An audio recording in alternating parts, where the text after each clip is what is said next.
Tras un 2021 y 2022 de alto crecimiento económico, Colombia enfrentó en 2023 una desaceleración post-excesos de consumo, lo cual impactó el gasto de los hogares, reflejándose en una contracción del comercio. En el presente capítulo de los podcasts de Sectorial, compartimos el entorno en el que se moverá el sector sin apoyo gubernamental y con inductores que presionan a su transformación.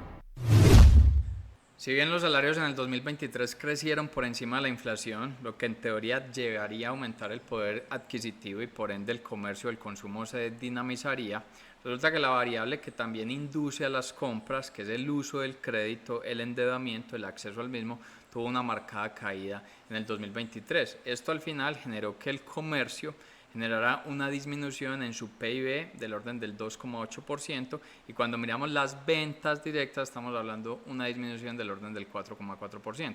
Esta es una situación bastante grave porque el comercio es el segundo principal sector de la economía colombiana. El primero tiene que ver con las actividades inmobiliarias, se termina representando el 9% del PIB del país, lo que es una variable bastante relevante, muy por encima incluso de lo que representa el petróleo en nuestro país. Cuando se analiza en detalle la dinámica del comercio, estamos hablando que 15 de las 19 subcategorías que tiene el sector presentaron decrecimiento. Y básicamente las personas, o más bien las instituciones, si bien trabajaron para controlar la inflación y empiezan a disminuir las tasas de interés, los niveles que estamos viendo de ambas variables son lo suficientemente altos que no permiten el estímulo en otro tipo de segmentos, por eso las categorías están cayendo. Las personas principalmente se están concentrando en la adquisición de los bienes básicos, los servicios básicos y dejan a un lado las demás canastas de consumo. Cuando uno mira el gasto de los hogares, según los datos que presenta Radar, ese gasto de los hogares en un 30% tiene que ver con los alimentos, en un 24% tiene que ver con la vivienda, el pago del arriendo, un 15% tiene que ver con el transporte, el pago de comunicaciones, el celular, un 7,7% tiene que ver con el gasto asociado al bienestar o al entretenimiento, un 7,5% va a la parte asociada a los restaurantes y tienes posteriormente en niveles de un 4,8, casi 5% la educación, el 3,1% las prendas de vestir, la moda, por allá un 0,6% tiene que ver los elementos asociados a los electrodomésticos. Ahora bien, esta caída del comercio es bastante relevante, te afecta directamente la economía, pero hay algunos segmentos que estuvieron destacados. De hecho, cuando uno analiza los datos de Kantar, presenta que los discounters, el hard discount, o sea, los establecimientos como D1, ARA, Ísimo, este tipo de actores ya están representando en el mercado, en los canales, el orden de un 23%, es el nivel más alto de registro. Esto es una dinámica bastante importante, las tasas de crecimiento son bastante fuertes en estos segmentos, pero en contravía estás viendo que grandes superficies, supermercados, tiendas independientes y las mismas tiendas de barrio vienen decreciendo en su nivel de ventas y ahí se está dando una redistribución del mercado.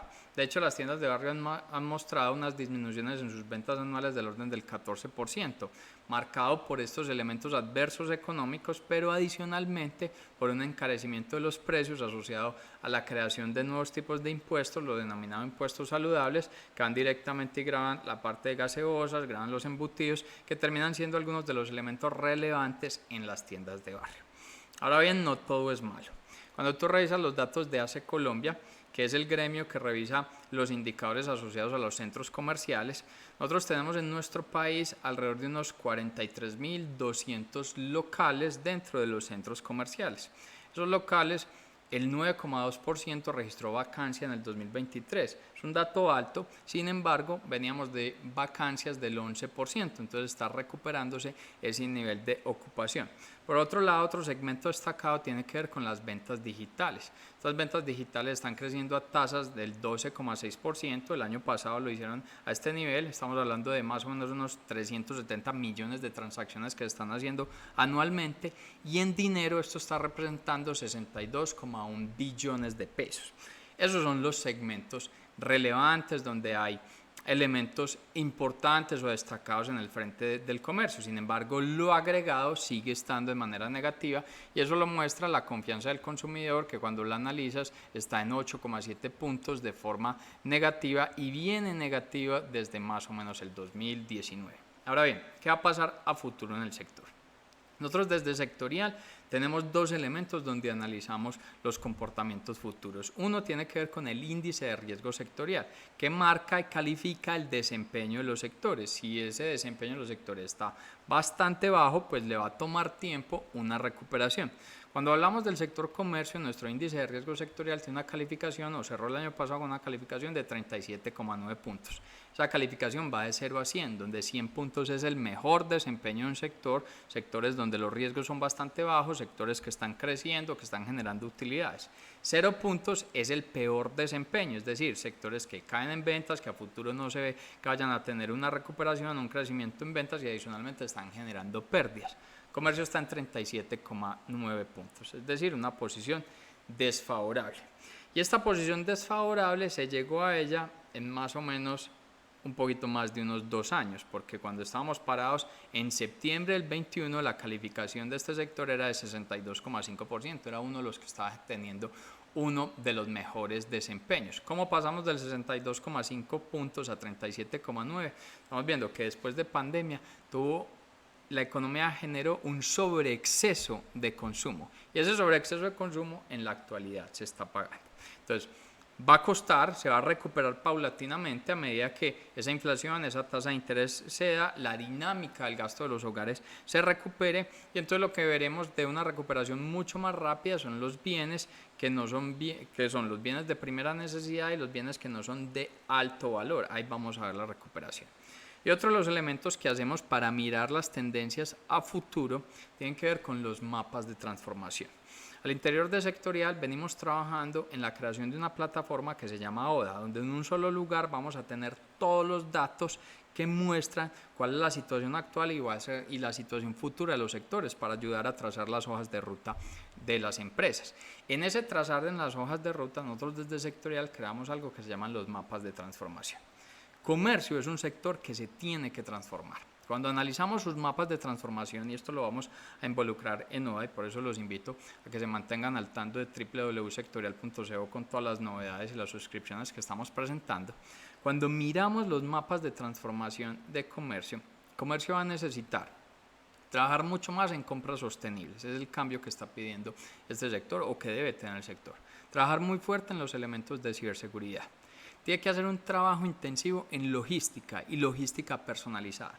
Y debe integrar mucho más rápido inteligencia artificial porque la inteligencia artificial está ayudando a personalizar la demanda del consumidor y personalización es una de las variables claves en el comportamiento futuro de la actividad comercial. Los mapas de transformación también nos indican algunos segmentos emergentes. Nos llama mucho la atención el segmento que tiene que ver con mascotas. FENALCO estima que el 70% de los hogares colombianos, recuerden que en Colombia hay 15 millones de hogares, el 70% ya tiene una mascota. Principalmente es perros, le sigue aves y le sigue lo que tiene que ver con gatos. El segmento de mascotas demuestra una de las dinámicas emergentes de mejor crecimiento. Que también tienes de forma interesante lo que tiene que ver con las librerías. Estamos hablando que el mercado editorial en Colombia ya casi que alcanza el billón de pesos, con 511 librerías. Otro mercado emergente, suplementos alimenticios, te está marcando ventas anuales de 130 millones de dólares y es probable que en 3 años ya te esté cercano a los 170 millones de dólares. Estos elementos, estas variables, estos mapas de transformación es lo que llama la atención de lo que debe trabajar el comercio teniendo en cuenta que es un sector que no tiene apoyo gubernamental. En nuestro próximo capítulo explicaremos cómo quedará la pensión de los colombianos con la alta probabilidad que tiene la reforma pensional de ser aprobada en la legislatura que termina el 20 de junio de 2024.